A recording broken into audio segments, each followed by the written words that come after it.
Nous sommes actuellement dans une période géologique distincte, une ère géologique digne de notre estime. Vous en avez sûrement entendu parler. Nous évoluons au sein de l'Anthropocène. Alors pour faire simple, l'Anthropocène serait une nouvelle époque géologique où l'empreinte humaine sur Terre est très marquée. En général, on l'associe aux effets néfastes des actions humaines sur la nature. Mais dans ma thèse, je me suis intéressée tout particulièrement à la communauté des humains qui, justement, a choisi de la réparer. Ainsi, je me suis rapprochée des praticiens, chercheurs, décideurs du domaine de la restauration écologique. Un acte noble, s'il en est. Presque un vœu pieux de l'humanité qui consiste à réparer une nature dégradée par ses semblables. Mon travail s'est donc concentré sur cette communauté d'artisans.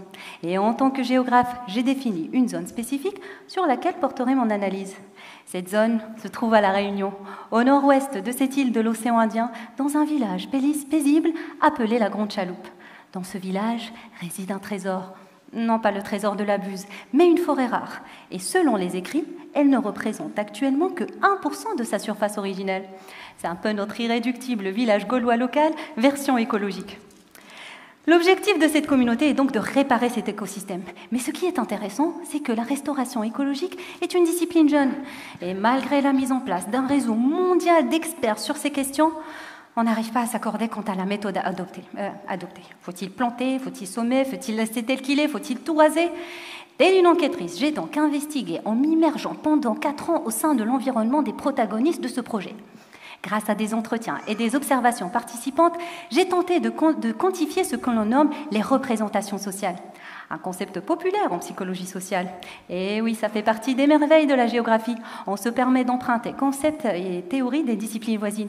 Mais ma foi, il me reste peu de temps. Pour faire simple, une représentation sociale est une forme de savoir et de connaissances spécifiques au sein d'un groupe spécifique d'individus. Mais ce qui m'intéresse le plus, c'est qu'elle peut être moteur des comportements de celles-ci.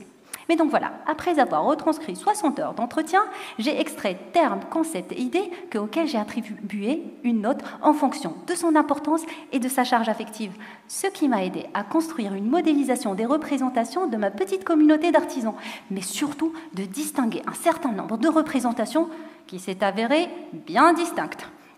Si mon travail de thèse a permis de pointer du doigt l'influence des représentations sur la mise en œuvre, la réussite de la restauration écologique, j'espère qu'à l'avenir, ce facteur sera intégré dans la prise de décision dans les futurs projets de celle-ci.